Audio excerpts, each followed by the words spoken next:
नमस्कार बच्चों, मैं हूं जितेंद्र शर्मा। आज आपके सामने लेकर के उपस्थित हुआ हूं कक्षा 9th की संस्कृत की पुस्तक शेमुसी। आज हम शेमुसी के एकादश पाठ को पढ़ने जा रहे हैं जिसका नाम है पर्यावरणम। बच्चों, पर्यावरणम शब्द का तात्पर्य होता है परिधन आवरण, अर्थात हमारे आसपास का वातावरण या पर्यावरण, हमारे आसपास का आवरण, जिसी को हम सभी क्या कहते हैं, पर्यावरण। तो बच्चों, आपने अभी तक इस चैनल को सब्सक्राइब नहीं किया है तो इसे सब्सक्राइब कीजिए, लाइक कीजिए और शेयर अवश्य कर दीजिए ताकि आपके अन्य दोस्तों तक भी ये वीडियो आसानी से पहुंच सके। तो हम शुरू करते हैं पाठ 11 को जिसका नाम है पर्यावरणम।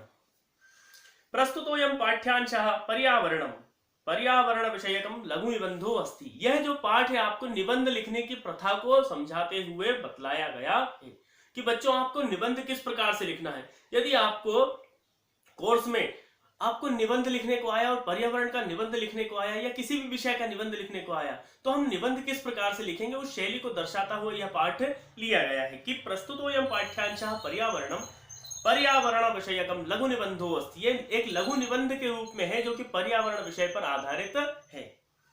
अत्याधुनिक जीवन शैल्यां प्रदूषणम प्राणिनां पुरतः अभिशाप रूपेण समायातम। वर्तमान समय क्या है, एक आधुनिक समय है, आधुनिक जगत है जिसमें भौतिक चीजों का अधिक से अधिक इस्तेमाल हो रहा है, ना कि प्राकृतिक चीजों का। प्राकृतिक और भौतिक में अंतर यह है, प्राकृतिक जो प्रकृति के द्वारा बनाई गई है और भौतिक जो मनुष्यों के द्वारा बनाई गई है। जैसे पंखे, टीवी, फ्रिज, गाड़ियां, इन सब से क्या होता है, प्रदूषण होता है। तो प्रदूषण होने के कारण ये जो प्राणियों, जितने भी प्राणी हैं इस समस्त जगत में, जो कि वर्तमान समय में भौतिक चीजों का उपयोग अधिक से अधिक कर रहे हैं, उन अधिकता के कारण क्या हो रहा है कि यह प्राणियों के लिए अभिशाप रूप में उभरकर सबके सामने आ रहा है। नदी नाम वारी मलिनम संजातम। नदी नाम वारी, नदियों का वारी, वारी अर्थात जल, वह क्या हो रहा है, मलिन मतलब मैला होता जा रहा है। हम देखते हैं कि यमुना नदी का जो जल है वह दिनों दिन कितना काला होता जा रहा है। गंगा नदी है कितनी अपवित्र होती जा रही है। इन सारे कारखानों इत्यादि के धुएं और कचरों के कारण से यह जो होती जा रही है नदियां, वो क्या हो रही है, मलिन होती जा रही है। शनैः शनैः धराः निर्वनं जायमाना अस्ति। धीरे धीरे क्या हो रहा है, लोग वनों को काट रहे हैं। वनों को जब काट रहे हैं तो वो जमीन कैसी होती जा रही है, निर्वन अर्थात वन रहित होती जा रही है। यंत्रेभ्यो निस्सरित वायुनां वातावरणम विषाक्तम रुजाकारकम च भवति। यंत्रेभ्य अर्थात यानों से, मशीनों से, जैसे कार हो गई, मोटरसाइकिल हुआ या फिर कोई फैक्ट्रीज हुई, कारखाने हुए, इन सब से जो निकलने वाला जो धुआं है वो वातावरण को क्या करता जा रहा है, विषाक्त करता जा रहा है, विष जैसा करता जा रहा है। विष अर्थात जहरीला, जहरीला करता धीरे धीरे वो जा रहा है। वृक्षाभावात् प्रदूषण कारणाच्च बहूनां पशु पक्षिणां जीवनम एव संकटापन्नम दृश्यन्ते। कि वृक्षों के अभाव से और प्रदूषण के होने के कारण, एक तो वृक्ष कम होते जा रहे हैं, दूसरा प्रदूषण बढ़ता जा रहा है। इन सब के कारण से बहुनाम पशु पक्षिणाम जीवनम संकटापन्नम, बहुत सारे जीवों के जीवन पर यह संकट रूपी बादल मंडराते जा रहे हैं। वनस्पतीनाम अभाव दशायां न केवलम वन्य प्राणिनाम अपितु अस्माकं समेषाम एव जीवनम स्थातुं नैव शक्यते। कि वनस्पतियों के अभाव में अर्थात पेड़ पौधों के अभाव में केवल वन्य प्राणियों का ही जीवन स्थापित स्थित नहीं हो जाएगा, स्थिर नहीं हो जाएगा, अपितु समस्त प्राणियों का जो जीवन है वो कैसा हो जाएगा, स्थिर होता चला जाएगा। ना कि केवल वन्य प्राणियों का, वन्य प्राणी अर्थात जो वन में रहते हैं, लेकिन हम जैसे प्राणियों के जो शहरों में रहते हैं, हमारा जीवन भी क्या होता जाएगा, विषाक्त होता जाएगा। किसके अभाव में, वनस्पतियों के अभाव में। पादपाः अस्मभ्यं न केवलं शुद्ध वायुमेव यक्षन्ति अपितु ते अस्माकं कृते जीवनम एव उपयोगाय पत्राणि पुष्पाणि फलानि काष्ठानि औषधीन् छायां च वितरन्ति। पादपाः अर्थात पेड़, पादपाः अर्थात पेड़, कि पेड़ केवल हमें शुद्ध वायु ही नहीं देते हैं। पादपाः न केवलम अस्माभिः कृते अस्मभ्यं कृते शुद्ध वायु प्रयक्षति, कि वो केवल हमें शुद्ध वायु ही नहीं देते हैं, अपितु क्या क्या देते हैं, हमारे सर्व समस्त जीवन को के उपयोगी चीजें, जैसे पुष्पाणि पुष्प देते हैं, पत्राणि पत्ते इत्यादि देते हैं, फलानि फल देते हैं, काष्ठानि लकड़ियां देते हैं, औषधीन औषधियां देते हैं। तो वृक्ष या पादपा जो होते हैं ना, हमारे जीवन के लिए बहुत ही उपयोगी और अनमोल होते हैं। अस्मात् हेतोः अस्माकं कर्तव्यम् अस्ति यत् वयं वृक्षारोपणम तेषां संरक्षणम जलसुचिताकरणम ऊर्जायाः संरक्षणम उद्यानम तडागादीनां शुचितापूर्वकम पर्यावरण संरक्षणम प्रयत्नम कुर्याम। और इन सब को बचाने के लिए, इन सब के उपयोग को निरंतर अपने जीवन में लाने के लिए हमें क्या करना चाहिए? तो हमें वृक्षारोपण करना चाहिए। तेषाम संरक्षण, उनका बचाव कर, सिर्फ वृक्षारोपण करने से ही पर्यावरण नहीं बचेगा, वृक्षों का संरक्षण करने से भी हमारे पर्यावरण की शुद्धता होगी। जल सुचिताकरणम, जल को शुद्ध रखना अर्थात नदियों को शुद्ध रखना। हम लोग देखते हैं कि कई जगह पे जहां बड़े बड़े तीर्थ है, जहां पर नदियां, इतनी बड़ी बड़ी विशाल नदियां होती है, वहां लोग जाकर के कूड़ा कचरा गंदगी इत्यादि फेंकते हैं। उससे क्या होता है? जल जो होता है वो अपवित्र होता है। तो उस जल की अपवित्रता को रोकने के लिए हमें निरंतर प्रयास करने चाहिए। ऊर्जा या संरक्षण, ऊर्जा का संरक्षण करना चाहिए। उद्यानम तडागादीनाम शुचितापूर्वकम पर्यावरण संरक्षणार्थम प्रयत्नम कुर्यम। उद्यान तडागादीनाम, तडाग अर्थात तालाब इत्यादि के, उद्यानों के, इन सब को सुरक्षित रखने के लिए हमें प्रयत्न करना चाहिए। अनेनैव अस्माकं सर्वेषां जीवनम अनामयम सुखावहंच भविष्यसि, कि इन सब के कारण ही हमारा जो जीवन है वो अनामय हो जाएगा, अर्थात सुखी हो जाएगा और सुख का वहन करने लायक हो जाएगा। प्रकृति ही समेषां प्राणीनां संरक्षणाय यतते। प्रकृति क्या करती है? हर एक प्राणी के संरक्षण के लिए, उसके बचाव के लिए नित्य प्रतिदिन प्रयत्न करती रहती है। इयं सर्वान् पुष्पाति विविधैः प्रकारैः सुख साधनैः च तर्पयति। यह जो हमारे पुष्प हैं, हम देखते हैं कि बहुत सारे पुष्णाति, ये जो प्रकृति है ये विविध प्रकार के हमारे सुखों का प्रयत्न करती है, सुखों को देने का बार बार प्रयत्न करती है, साधनों को भी देती है। जैसे प्रकृति में क्या क्या चीज मुख्य होती है? तो पृथ्वीम जलम तेज वायु आकाश च अस्याः प्रमुखानि तत्वानि। पर्यावरण के प्रमुख तत्व क्या क्या है? पृथ्वी है, जल है, तेज है, तेज अर्थात अग्नि है, वायु है और आकाश है। पंच तत्व हैं। हम कहते हैं ना, छिति जल पावक गगन समीरा पंच रचित अति अधम शरीरा। तो ये जो पांच होते हैं वह प्रकृति के प्रमुख तत्व होते हैं। तान्येव मिलित्वा पृथक् त्यक्त्वा वास्माकं पर्यावरणं रचयन्ति। इन सब से मिलने के बाद, इन पांचों के मिलने के बाद ही हमारे पर्यावरण का निर्माण होता है। आव्रियते परितः समन्तात् लोकः अनेन इति पर्यावरणम। पर्यावरण शब्द की यह व्युत्पत्ति की है कि हमारे समस्त आवरण को, आव्रियते, हमें जो आवरित, मतलब आवरण हमें करता है, हमें आसपास से ढकता है, एक प्रकार से हमारे चारों ओर फैला हुआ जो वातावरण है वही पर्यावरण कहलाता है। यथा अजात शिशु मातृगर्भे सुरक्षितः तिष्ठति तथैव मानवः पर्यावरण कुक्षौ। जिस प्रकार से एक मां के गर्भ में शिशु सुरक्षित होता है, उसी प्रकार पर्यावरण के होने से हम और हमारा जीवन सुरक्षित होता है। जिस प्रकार के एक जो गर्भावस्था होती है, बालक की जो गर्भावस्था होती है, तो उस दौरान जो बालक जितना सुरक्षित अपने आप को महसूस करता है, उतना ही हम सब, प्रत्येक मनुष्य, प्रत्येक प्राणी इन वन्य पर्यावरण के होने से अपने आप को सुरक्षित महसूस करता है। परिष्कृतं प्रदूषणं रहितं च पर्यावरणं अस्मभ्यं सांसारिक जीवन सुखं सद्विचारं सत्य संकल्पं मांगलिक सामग्रीं च प्रददाति। परिष्कृतम प्रदूषण रहितम, अर्थात शुद्ध और साफ प्रदूषण रहित जो पर्यावरण होगा वो हमें क्या करता है? हमारे संसार के जीवन के सुखों को देता है। हमें क्या क्या सुख चाहिए जीवन में, वो सारे सुख हमें पर्यावरण देता है। सद्विचार, हमारे विचार में नित्य शुद्धता रहती है। सत्य संकल्प मांगलिक कार्य, हमारे दिमाग में सत्य बोलने का संकल्प उत्पन्न करता है। कौन? तो पर्यावरण करता है। प्रकृति कोपैहि आतंकितो जनः किम कर्तुम प्रभवति। प्रकृति के प्रभाव से हम लोग देखते हैं कि जब प्रकृति को व्यक्ति शुद्ध नहीं रख सकेगा तो प्रकृति फिर उसको क्या क्या कर सकती है। देखो, प्रकृति मनुष्य को या संसार को क्या क्या नुकसान पहुंचा सकती है, उसके विषय में भी बताया गया है। जलप्लावनैहि, बाढ़ आ जाना, हर तरफ जल ही जल। हम देखते हैं कि प्रकृति की शुद्धता ना की जाती है तो प्रकृति अपना मार्ग स्वयं खोज लेती है, उसको बनाने के लिए। तो हम देखते हैं कि हर बार बारिश में कई न कई सारी नदियां ऐसी होती है जो अपने रास्ते को तोड़ देती है, अपने रास्ते को अलग बना लेती है। तो वही क्या होता है, वो बाढ़ का रूप ले लेती है।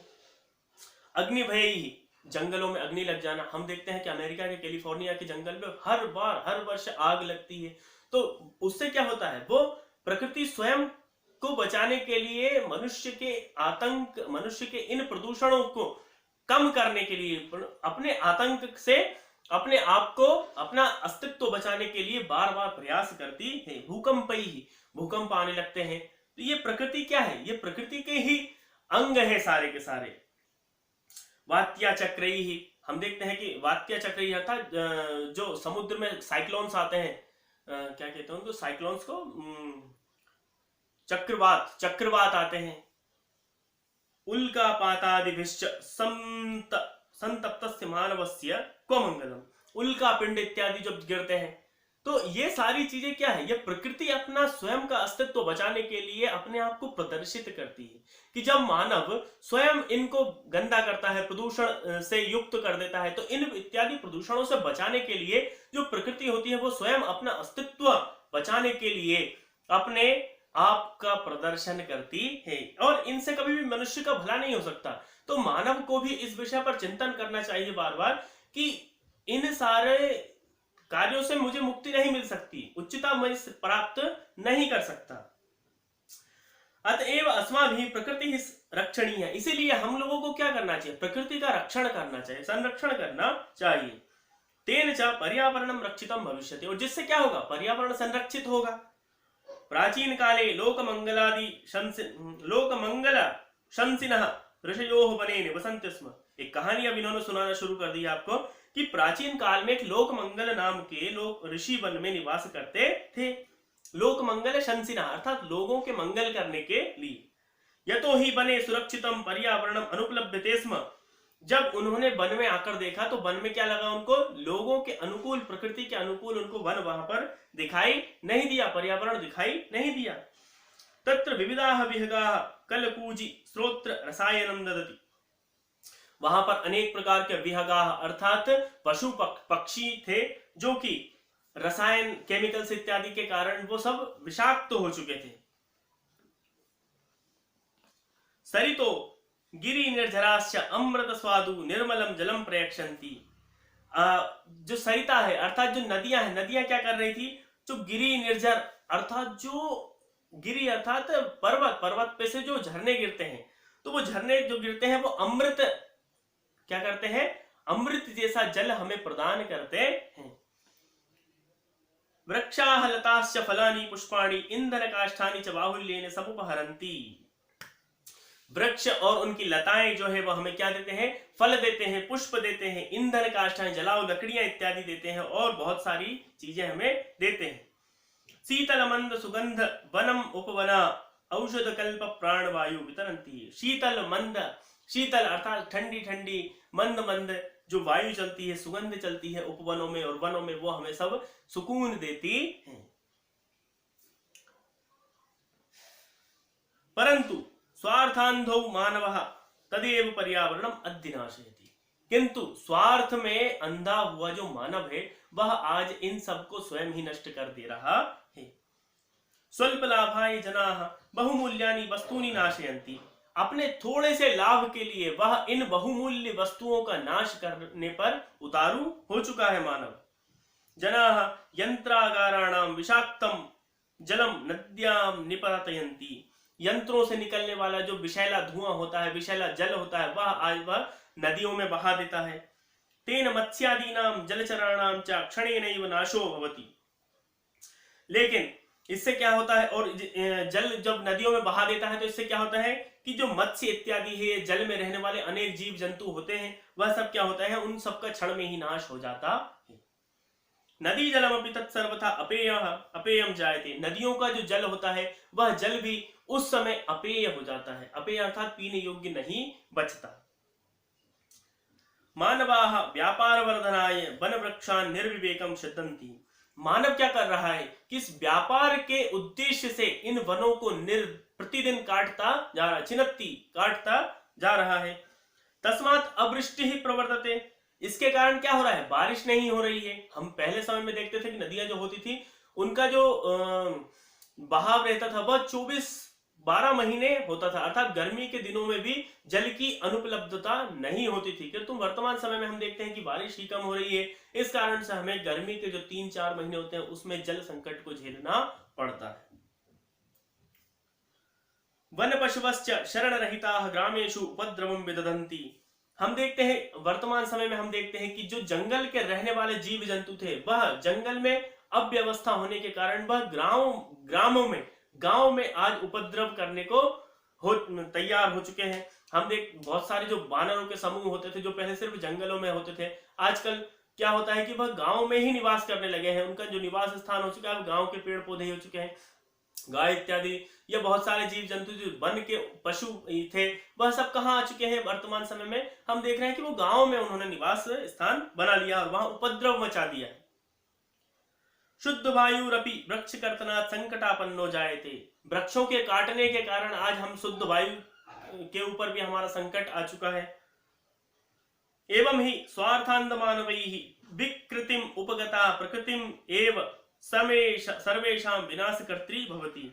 कि स्वार्थ में अंधा हुआ जो मानव है वह विकृतिम अर्थात विकार की तरफ जाता जा रहा है और प्रकृति का सर्वनाश करता जा रहा है। विकृतिम उपगते पर्यावरणे विविधा रोगाः भीषण समस्याश्च संभवन्ति। जब मानव विकार की ओर जाएगा, विकृति की ओर चला जाएगा, तब क्या होगा, पृथ्वी पर विविध प्रकार के दोष, विविध प्रकार के रोग उत्पन्न होने लगेंगे, समस्याएं उत्पन्न होने लगेगी। तत्सर्वम इदानीं चिंतनीयम प्रतिभाति। और जो सब आज क्या है वर्तमान समय में चिंता का ही कारण है। आज हम देख रहे हैं कि वर्तमान समय में समस्त विश्व कोरोना महामारी से प्रभावित हो चुका है।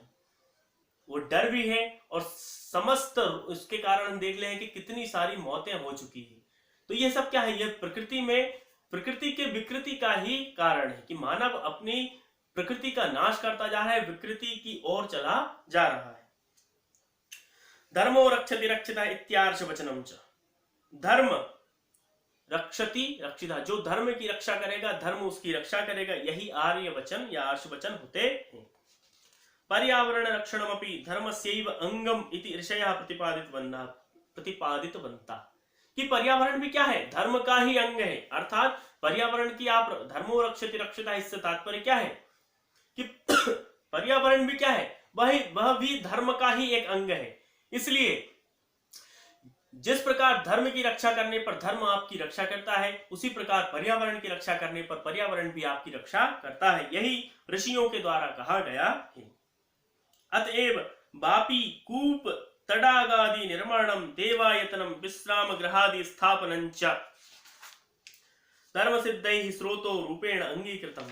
इसी प्रकार से इन सारी वस्तुओं को देख करके, इन सारी समस्याओं को देखकर धर्म में क्या कहा गया है कि वापी कूप तड़ाग आदि अर्थात कुओं का निर्माण करना चाहिए, तालाबों का निर्माण करना चाहिए। देवायतनम विश्राम आदि ग्रह अर्थात मंदिर इत्यादि के आसपास क्या होना चाहिए, विश्राम आदि ग्रहों की स्थापना भी करनी चाहिए।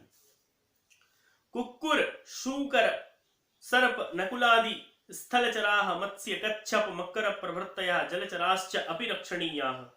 कि जो जलचर हैं, जितने भी जल में रहने वाले जीव है, जैसे कुक्कुर है, सूकर है, सर्प, नकुल, नेवला, स्थलचराः मत्स्य कच्छप, मछलियां, कच्छप है, कछुए, इन सब का भी हमें रक्षण करना चाहिए। यतः ते स्थलमलानाम अपनोदिनः जलमलानाम अपहारिणश्च। क्योंकि जो जल में रहने वाले जो जीव जंतु होते हैं वो जल में आने वाले मलिनता को शुद्ध करते हैं, अपाहरते हैं, इसलिए हमें उनका भी बार बार संरक्षण करना चाहिए।